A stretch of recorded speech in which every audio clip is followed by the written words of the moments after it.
اب یہ باتیں اگر آپ کو علم ہو گئیں اور آپ کے ہاں کسی کو آپ نے مسئلہ سمجھا دیا تو اللہ جانتا ہے کہ آپ کتنا اجر پائیں گے۔ اور سوشل میڈیا پر بہت سارا مسئلہ چل رہا ہوتا ہے، نوجوان بچے ان سوالوں کا جواب دے سکتے۔ ایک فیملی ہے، ان میں سے ان کا ایک بیٹا باہر ہے، یورپ ہے، امریکہ ہے، کہیں بھی ہے۔ اب وہ قربانی اپنے وطن میں وہ بھائی جو باہر ہے وہ کرنا چاہتا ہے، تو اس کی قربانی اگر پاکستان میں یا کہیں بھی کوئی بندہ مسافر ہے اور اس کی قربانی پیچھے گھر والے کرنا چاہیں تو قربانی ہو سکتی۔ لیکن جس دن اگر وہ سعودیہ کے ساتھ ہیں، پہلا دن ان کا وہ بن رہا ہے، تو ہمارے ہاں ایک دن بعد ہوتی ہے قربانی کا دن، ایک دن بعد ہے۔ اگر وہ ایک دن پہلے کر لیں گے تو قربانی نہیں ہوگی۔ ہمارے ہاں بھی عید والا دن ہونا ضروری ہے۔ اگر ان کے ہاں دوسرا دن ہو اور ہمارے ہاں پہلا دن ہو تو قربانی کی جائے تو قربانی ہو جائے گی۔ اگر ان کے ہاں اسی طرح دوسرا ہے اور ہمارے پاس تیسرا دن ہے قربانی کا تو پھر بھی قربانی ہو سکتی ہے۔ اگر وہاں عید کا دن ہے اور وہ قربانی یہاں ابھی کل قربانی ہونی ہے اور ایک دن پہلے کر لی تو قربانی پھر نہیں ہوگی۔ دوسرا سوال ہے کہ 7 حصے ہیں، یعنی گائے، بھینس اور اونٹ کے اندر۔ کوئی بندہ اپنے بیٹے کا عقیقہ بھی کرنا چاہتا ہے، بیٹے کے عقیقے کے لیے 2 حصے ہوتے ہیں۔ اگر کوئی بندہ 5 حصے قربانی کر لے اور 2 حصے بیٹے کا عقیقہ کر لے تو عقیقہ بھی ہو جائے گا، قربانی بھی ہو جائے گی۔ ایک سوال اور ہے، بندوں نے جانور لیا، جانور کے 7 حصے ہوتے ہیں، بڑے جانور، جس وقت وہ 7 حصے ہیں اور بندے 6 ہیں۔ اب وہ 6 بندے جو ہیں ان کے ساتھ کوئی اور بھی نہیں مل رہا، جب کوئی اور نہیں مل رہا تو ایک حصہ بچ رہا ہے، تو یہاں کیا کرتے ہیں، سارے بندے ایک حصے کے پیسے دے دیتے ہیں، تھوڑے تھوڑے، وہ ایک حصے کا گوشت سارے بانٹنے کی کوشش کرتے ہیں۔ اگر ایسا کیا تو کسی کی قربانی نہیں ہوگی، 50-50 بھی نہیں ہو سکتا۔ 2 بندے کہیں آدھا میں اور آدھا آپ جو ہے نا کر لیتے ہیں، بقایا رہنے دو۔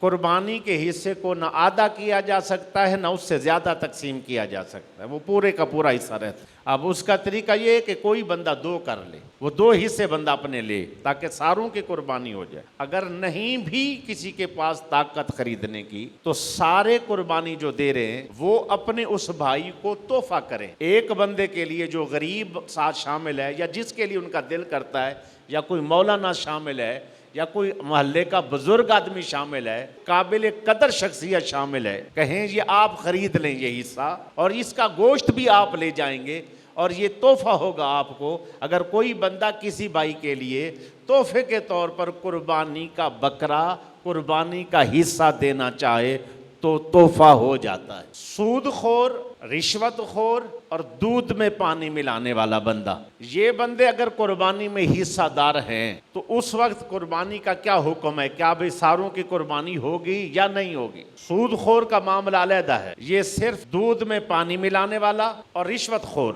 اس کے لیے مسئلہ پہلے سن لیں۔ جو رشوت خور ہے اور دودھ میں پانی ملاتا ہے، اگر وہ بندہ شامل ہو جاتا ہے، اب دیکھنا یہ ہے کہ جو وہ پیسے لے کے آیا رشوت کے پیسے ہیں یا وہ پیسے حلال کے۔ اگر وہ رشوت کے ہیں تو پھر ان پیسوں سے قربانی میں شامل ہوا تو کسی کی قربانی نہیں ہوگی۔ دودھ کی ملاوٹ کر کے پیسے کمانے والا اگر وہ ملاوٹ والے پیسے اس نے قربانی میں شامل کر دیے حصے میں تو کسی کی نہیں ہوگی۔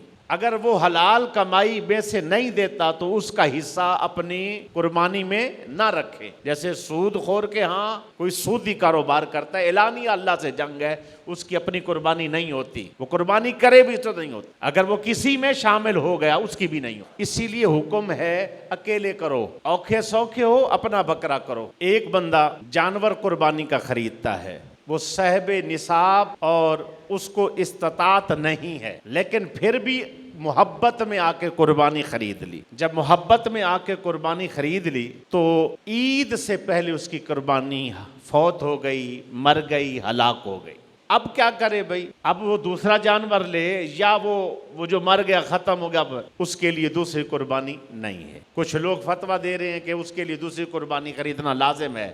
اللہ کی مخلوق پر رعایت کرو یار۔ علماء سختی کر رہے ہوتے ہیں، نہیں جی اور بکرا خریدیں اور دیں، نہیں، پورے وثوق کے ساتھ فتاوی جات میں موجود ہے کہ اگر اس نے ایسا کیا یعنی فوت ہو گئی قربانی، اس قربانی کا بھی اللہ اس کو ثواب دے گا، اس کی نیت کا بھی اللہ ثواب دے گا، اور اس کو قربانی خریدنے کی بھی ضرورت نہیں ہے۔ قربانی جو ہے کس پر واجب ہے، کس پر لازم؟ قربانی مسلمان پر، بالغ پر، مقیم ہو مسافر نہ ہو، آزاد ہو غلام نہ ہو، صاحب استطاعت ہو، صاحب نصاب ہو، اس پر قربانی واجب ہے اور لازم۔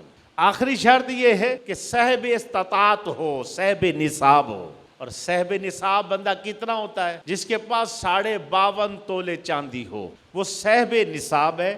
اب 52.5 تولے چاندی کا حساب لگانا ہے۔ 1 تولہ چاندی 3400 یا 3500، 3400 یا 3500 روپے تولہ ہے۔ 52.5 تولے ہو تو 1,78,500 روپے یا 400 روپے بنتے۔ جس کے پاس اتنی رقم موجود ہے وہ صاحب نصاب ہے، اس پر قربانی کرنی۔ اب کوئی بندہ کہ میرے پاس تو 1,80,000 نہیں ہے، اب میرے اوپر تو قربانی لازم نہیں ہے، واجب نہیں ہے، تو مجھے معافی مل گئی ہے۔ نہیں، سنیے گا، آپ کے گھر میں آپ کی ضرورت کے جو کپڑے، آپ کی ضرورت کے بستر، آپ کی ضرورت کی اشیاء، اس کے علاوہ جو چیز اضافی ہے اس کی بھی قیمت لگانی پڑے گی۔ اعلیٰ حضرت رحمۃ اللہ تعالیٰ نے فرمایا آپ کے پاس 3 کمرے ہیں اور 3 کمرے آپ کے استعمال میں آ رہے ہیں اور 2 کمرے آپ کے اضافی ہیں، ان کو بھی حساب میں ساتھ لگانا ضروری ہوگا اس کے لیے، قربانی کے لیے۔ وہ بھی ملائے جائیں گے، اگر وہ ملا کر قیمت بن جاتی ہے تو قربانی اس پر واجب ہے، دینی پڑے گی۔